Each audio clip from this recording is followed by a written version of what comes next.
Good morning everyone. I hope you all are happy and safe at home. Today we are going to start sets. You are already familiar with some basic concepts of sets. So what is a set? A set is a well-defined collection of objects. Right? Objects can be persons, articles, numbers or anything. For example, collection of all students of class 7th. Okay, collection of all days in a week. What do you mean by well-defined collection? By well-defined collection, we mean that it should be possible to tell without any doubt whether the object belongs to the collection or does not belong to the collection. After that, elements of a set. The objects which belong to the set are called its members or elements. Like in this set, when we were talking about collection of all students of class 7th means students are elements of this set. Collection of all days in a week means 7 days of the week. Sunday, Monday, Tuesday are elements of this set. Now, consider some collections. Collection of 4 days of a week. What do you think? Is it a set or no? No, because when we are talking about 4 days, it can be any 4 days. I can speak Sunday, Monday, Tuesday, Wednesday, and you can speak Friday, Saturday, Sunday, Monday. So every person has different opinion, different starting. So this is not well defined. When I am talking about collection of brilliant singers of India, this is also not well-defined set, well-defined because according to me, any other brilliant singer can be there. According to your views, brilliant singers are different. According to your mother or father's views, different brilliant singers can be there. Means, so we have difference of opinions. It means each of these collections is not a set. So now we are going to do the notation. Notation means how we are going to denote the sets. Usually sets are denoted by capital letters. For example, like A, B, C, etc. And the members are denoted by small letters such as X and Y. See, if X is a member of a set, we will write if X is a member of a set A, we will write X belongs to A, right? And if X is not a member of a set, we will write X does not belongs to A. X belongs to A means X is a member of a set. X does not belongs to A means X is not a member of a set, means that element is not in the set. We can consider one example. Suppose A is 1, 2, 3, 4, right? If we have this set, then what will you fill in the blank? 4 dash A. You can see 4 is element of this set. So you will write 4 belongs to set A. And next is 5 dash A. You can see here we have only 4 elements, 1, 2, 3, 4. 5 is not belonging to this. So we will write 5 does not belongs to A. Yes. So this is the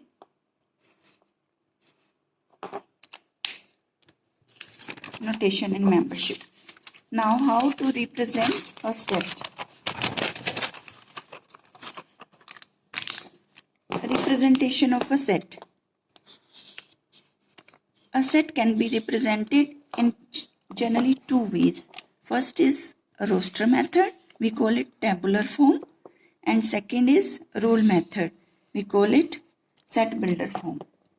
Now what is there in roster method and what is there in set builder form?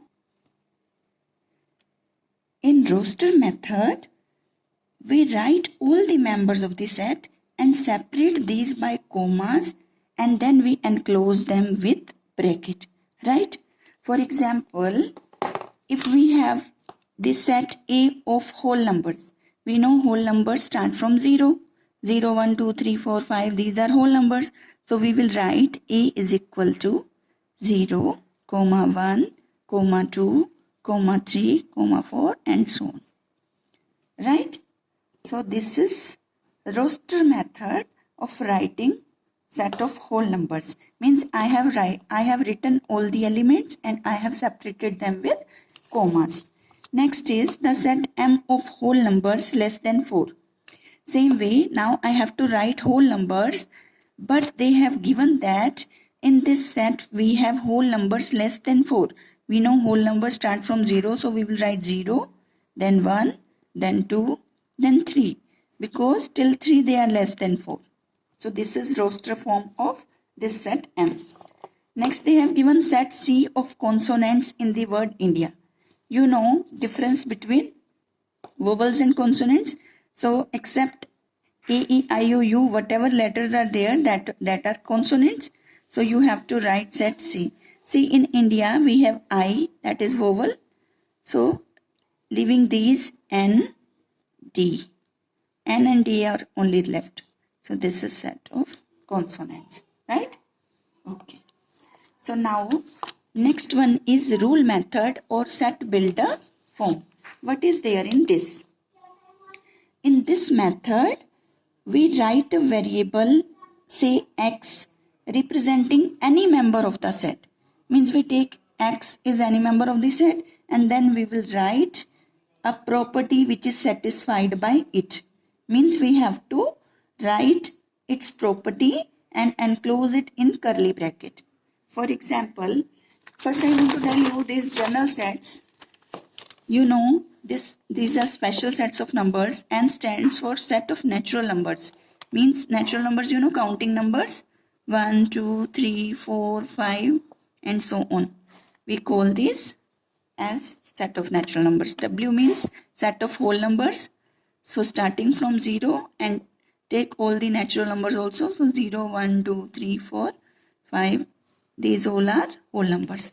Z or I means set of integers. Means in this after 0, 1, 2, 3, 4 are positive numbers and negative numbers also. -1, -2, -3, dash dash. So many numbers. So we use N for natural numbers, W for whole numbers and Z and I for integers. These all things you have done in 6th class. This is just repetition of that. Basic terms I am revising for you. So now the set A of whole numbers. They have given here A. So how I will write in set builder form? I will write A is equal to, first I will write X. X is representing each element of the set. Now I will put a line, vertical line. We read it as such that, X such that. Now I have to write the quality or property of X. So what type of X is there? X is a whole number because it is a set of whole numbers. So we will write X is a whole number. So in maths we use so many symbols. I have enclosed in brackets. So I can write same set in this form also. X such that X is a whole number means X belongs to W. So this is set builder form. Okay. Another example of same this set. When I have written set M of whole numbers less than 4. I can write in this way M contains those X. I can put 2 dots also. I can put a standing line also. Both stands for such that. M is equal to X such that X is a whole number. And they have given one more thing, that these whole numbers are less than 4. So I will put a comma and I will write X is less than 4. Now this is complete. So in words, in symbols, same way like I had written this one, I can write M is equal to X. Means M contains those X such that X is a whole number means X belongs to W. And for and we are putting comma. And X is less than 4. Right? Same way, if they have given us set C of consonants in the word India, I can write C. C is equal to, means C is a set of consonants of word India. So I can write C contains those X such that I can write what type of X it is. I will write X is the consonant in the word India.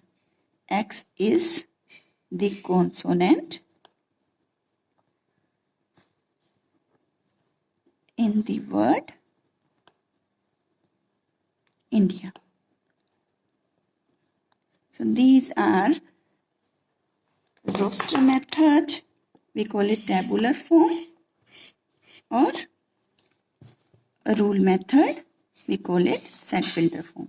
Roster means we will write all the elements of the set and we will separate with commas. In rule method, in set builder form, we will write the property of the members of the set, right? Okay.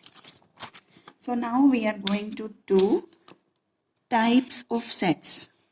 We have so many types of sets. First is finite set.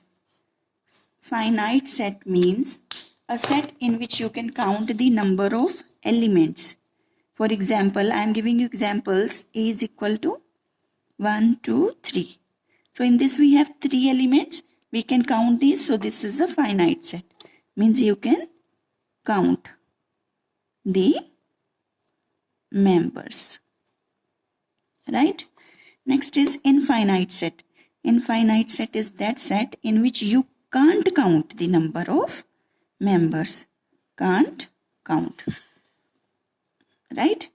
So I will write, I can give example. B is a set in which we have all the negative numbers. So -1, -2, -3, dash, dash, dash, dash. Or you can write n set of natural numbers. 1, 2, 3, 4, dash, dash. You can't count the number of members. So that's why it is infinite set. You can't count. Next is singleton set. What is singleton set? As the name indicates, single element. Means it has one element. I can give you one example. This set m is equal to 4 is a singleton set. Fine. Now pair set. As the name indicates, pair stands for 2. So in this we have 2 elements. 2 elements. Right? I can give you example. 3 and 4. This is a pair set. And next is empty set. Empty, as the name indicates, no element in this set. No element. Simply we put these brackets. These are empty. No, nothing is there. We call it phi also. And we call it null set also. Null set or void set. These all are names of empty set. Null set. Okay. These all are names of empty set. So we have finite set. You can count the numbers. Infinite, you can't count the numbers of elements. Singleton set means one element only. Pair set, it has 2 elements, 2 members, and this one is empty set. Right? Now we are going to talk about cardinality of a set. Cardinality or cardinal number both stands for same. Cardinal number means how many number of elements are there in that set. If A is equal to 4, 6, 8, 9, 10. These are the elements of the set. You can count 1, 2, 3, 4, 5. Then I will write NA is equal to 5 because it has 5 elements. So you will count the number of elements and it will give you cardinality. For example, in this B, 1, 2, 3, 4, 5, again 5. You take one more. 1, 2, 3, 4, 5, 6. Now it has 6 members. So suppose this is the example. So it has 6 members. So NB is 6, right? NB means number of elements in B. NA means number of elements in A. So these are examples of cardinality. Okay. So can you tell me what is cardinality of an empty set? Yes. Empty set means no element. So cardinality of empty set will be, cardinality of 5 will be 0. Right? That only I have written. Cardinal number of an empty set is 0. Right? Now we are going to discuss equal sets. Two sets are said to be, two sets are said to be equal when they have exactly the same elements. For example, A is equal to 2, 3, 4 and B is equal to 4, 3, 2. Order of elements doesn't matter. 2 is in A, 2 is in B also. Right? 3 is in A, 3 is in B also. 4 is in A, 4 is in B also. So we will write A is equal to B. Means they have exactly same elements. Sometimes they can give you for confusion, creating confusion, that A is equal to 2, 2, 3, 4, 6 and B is equal to 2, 3, 4, 6. Then they are asking, are they equal? Then also you will write, yes, they are equal. Because actually, whenever we have repeated elements, we need to remove the repeated elements. So this at set A will become, leave the repeated element. 2 one time you write, 3 also, 4 also, 6 also. So you can see A and B both are same. So they are equal. Right? Now we are coming to equivalent sets. When number of elements in a set is equal to number of elements of other set, then they are said to be equivalent. Means number of elements are equal. Elements are equal. Suppose we have a set A in which I have 1, 2 and I have a set B in which I have C and D.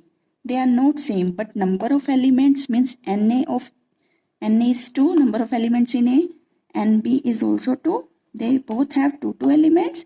So I will write N is equal to NB means both are equivalent set. Equivalent sets are represented by this double-sided arrow. So A is equivalent to B. So that's all for today. You have to revise. A is equal to B. I repeat it. Number of elements are equal. A is equal to 1, 2, B is equal to CD. So number of elements of A is 2, number of elements of B is 2. So they are equivalent. We put this double-sided arrow. So these all are basics of your first chapter. Today's homework is this only, that you have to revise all these concepts. And tomorrow we will start the exercise. So you just be ready, keep revising, be regular in your work and maintain a neat and clean notebook of maths, and everything should be written in that what we have discussed, and whatever classwork we will do and whatever homework I'll give to you. So you just maintain a proper neat and clean notebook. Till then you stay home and stay safe. Thank you.